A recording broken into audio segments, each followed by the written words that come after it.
Hey guys, it's Jimmy here and welcome back to rFactor 2 for another video. Now this is going to be a post-commentary video. I haven't done one of these before, or not for a very long time anyway. This is from round 5, there you go, of our Stroll BTCC Championship we've got going on at the moment. It's at Thruxton. As you can see, I'm on third in the grid after a third place finish in race 1, carrying 40 kilograms of ballast. And first mistake I made was positioning my car in such an aggressive way, because I can't actually see the lights from here. I have no idea when the lights will go out, so I'm already on the back foot, but the rest of the cars are lining up behind us. Ref's rise at the moment, we seem just getting into gear there. Eric's standing in front of us, waiting for the lights to go out, and they come on now, and I can't see him, and you can see that bog I get off the start there, because I literally used Eric in front of me as a guide when to go, but look how many places I lost. A terrible start by myself, and it is only going to get worse. So have a look up the inside here, try and slot in behind Scott Sovic. Have a look up the inside here, a little bit of contact with Scott as you come around here, just a little nudge, nothing too bad. As you brake hard coming down for turn, this is what you call turn 2 really, you sort of ignore the kink as a corner.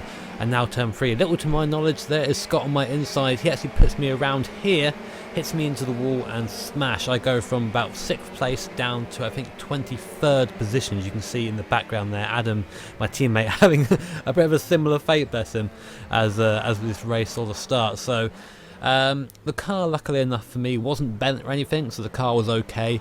And I decided to continue and see what sort of positions I could make up, considering that the top 15 in this championship do score points, but as you can see from where I am now, we were a very long way down indeed.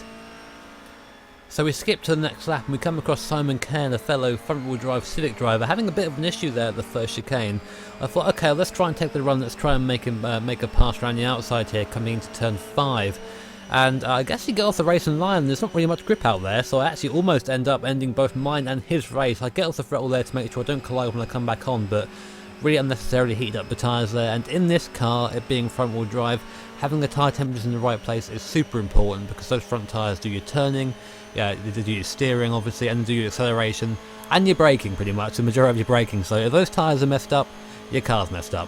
But from here on now, it's just a matter of sort of following Simon around. You can see in the distance there, we are coming up on some of the cars towards the back of the field. So points not quite in sight at the moment, but I'm feeling good about my pace, so I decided to keep going. So lapping a bit later, we've caught up to the cars in front. Simon actually has a very similar pace to me at this point in the race, so I decided just to sort of follow him around as opposed to make any big efforts on his position there. That curb on the inside there proved very difficult.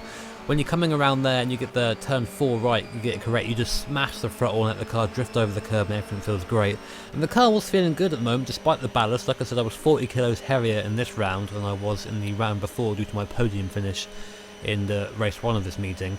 You can see how much Simon is using his tyres in front of us, as one of the magenta cars goes off in the background there. You can see as well, these front wheel drive cars do have the grunt in the straight line, so you do have a bit of an advantage around Thruxton, to be honest. I think that on a more twisty track, the rear wheel drive cars would have put up a bit more of a fight, but around here we had the advantage of straight line speed. Handling wasn't the best, but coming through this last section, you can see how much time I make up on the cars in front, braking very late there, throwing the car to the inside curb and to the inside to the left there. Those curbs are very difficult, you hit them too hard, the car will roll over due to the nature of the physics of this car. For some reason the car wants to roll at any sort of opportunity, and you'll see it almost do that later on in the video. But you can see now Simon having a look at the BMW in front. The BMW is one of the rear wheel drive cars. There are quite a few different cars in the field. I'll try and link the mod. No, I've already linked the mod in the previous video, don't worry about that. But Simon gets in too deep, actually hits a BMW in front, and I think, okay, I'm going to try following him through, but Simon shuts the door. I think better of it, because I'm already pretty much in last place. And again, they pressure each other down this right-hander. BMW goes wide, Simon gets a bad run off the corner, and I go through the middle of them, which was pretty sweet. I was pretty happy about that. You can see there in the background, there's me making the move. Simon wasn't going to give up that easily. He was still there, still in the background, still fighting, but my eyes weren't behind me, they were sort of in front of me at this point. I saw another BMW go off into the grass.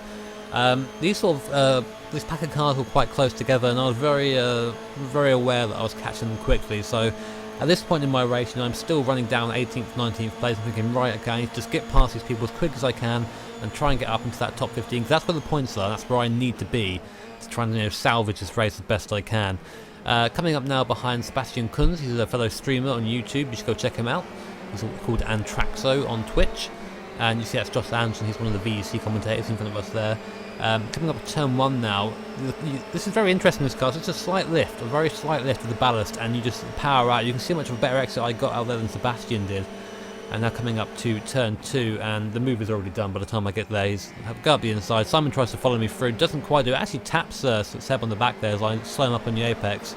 So I'm right up on the apex there, a bit of contact. I didn't actually realise that in the race. But in front of us again, we're now still up behind Josh Anderson, still following him, getting into his slipstream round here. He's in the Lancer, another rear-wheel drive car. Again, not quite as fast in a straight line as the front-wheel drive car. Focus in front of him, the magenta car there, that is a front-wheel drive car, so we won't have an easy time getting to him. You see now Josh understeers and goes wide, gets caught off by that grass. And now we're coming up behind Paul Schumann in the BMW. I think he's the only American driver in this league. Someone correct me if I'm wrong. And again, his run through church a little bit over-steery there. The car very skatey on the through the very fast right-hander for him. So I just took the opportunity, went up the inside. And you can see the difference here between speed of the Civic and the BMW. Just it's night and day really. And we break down after the last chicane. I really got the braking sorted out for this race. As the car in front, I'm not actually sure who that was. I didn't catch his name. I think that was Casper, but he had an issue there going off to the right. Very easy to do around here, especially when the car is under such load. The front wheel drive car through there, what you don't really see is how light the rear is. If you brake and get it wrong coming into the chicane at the end, you can very easily spin the car. So we once again teleport a couple of laps into the future. And I'm coming up behind now another BMW, one of the virtual racing cars, online racing cars. And again, this is the curb I was talking about. I just took a little bit too much curb on the inside. I was up on 2 wheels. You can hear me revving away, just trying to get the car balanced and trying not to lose that much time. I was very fortunate there actually to sort of continue the race as I was. I thought that I lost it and I was going to roll over, and that was the end of my my attack. I lost a couple of attempts at BMW in front, but you can see here again just the speed of this Civic around this circuit. I put it back so quickly. The outside tyre there just scrubbing on the BMW, and I go around the outside and it's just that easy. It's done already. You know, coming down to Church now, which is the fastest corner in Britain as they used to call it. Just throw it in flat, touch that little curb on the inside, and you can see again the difference. Look at this speed difference here between the Civic and the BMW behind. The noise was definitely brought by this sexy Civic. Now I think it was this point I was up to 16th place, so points in front of me, the place in front of me were now for points, and this is where I really started to get my act together in terms of speed. I really wanted to score something out of this race, considering how strong I was in race 1. You know, it's very frustrating to go to being in a podium position to being, well, dead last pretty much, apart from Adam, bless him. And I was just watching the cars in front, and they were battling very hard, and that was, you know, that's good news for any race. You see the cars in front, they're battling, you think, okay, cool. I'm going to just try and run my line, run as fast as I can and catch up, and it happened essentially. You know, I was gaining hand over fist in a straight line with the power of the Civic here. You can see again through Church coming up behind the BMW. Look how much I'm gaining. You know, I'm just reeling him in. If there were another couple 100 meters, I might have been able to have a go into this corner, but not quite that close. But you see just the car lengths. I go from about a second behind to about 0.5 or 0.4 behind, about half a second almost in that straight. And then just trying to get the chicane as straight line as possible. Very difficult because the car is very stiff, and that's how the car works best, and you don't want to take the curb too much. But look, in front now, the Lancer there, that's Kieran, he's our VEC teammate. He was defending, I think that's from Scott Sovic maybe, I'm not entirely sure who that is actually in the BMW ahead of us. And you see them having a battle going into turn 2. This was perfect for me. This is time for me just to sort of make waves, as I say, and I get now right up behind the magenta car and the Lancer there. They're going side by side, and I think, okay, well, how am I going to do this? Wilson on the outside. I take to the inside. It's Nick Hillibrand in front of us. Thank you for getting close enough, Nick, so I can see you. You go up the inside of the Lancer, try and keep up behind that BMW, then just launch out for the right-hander, take the position there going right, and take 2 positions in one corner. Meanwhile, in front of us, Kieran makes a little bit of a mistake coming out of the right hand. Very easy to do in these rear-wheel drive cars. They're very skatey. And as a result, look at the difference in speed again coming through Church. I'm just right up behind him, getting at that slipstream, and just pulling him in. Kieran, I remember Kieran's on my team speak saying, "Oh no, inside I'm going to defend," and it was just, there was no point for him defending at all because of that straight line difference. It was a bit of a shame really that the cars were so different around here. But it did mean that, you know, that a comeback was possible, which was nice from my perspective anyway. But annoying for those around us, definitely. I think in front of us that's actually Tommy Oyala. I think that was him at the end of the race. I think so anyway. Yeah, well, I'll say yes or no on screen somewhere.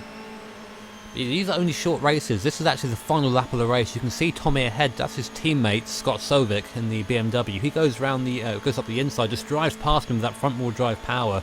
And I'm thinking that I'm in 12th currently now, so I would love to make up another position if I could. Top 10 would be great, but I'm not thinking about it. I see that Scott is very slow going to the last corner, so I take as much to curb as I dare. Absolutely plant the throttle here, straight line it. Scott has a mistake, and I just take 11th on the line from him. You see him there just to the right, just getting it wrong, just getting it out of shape.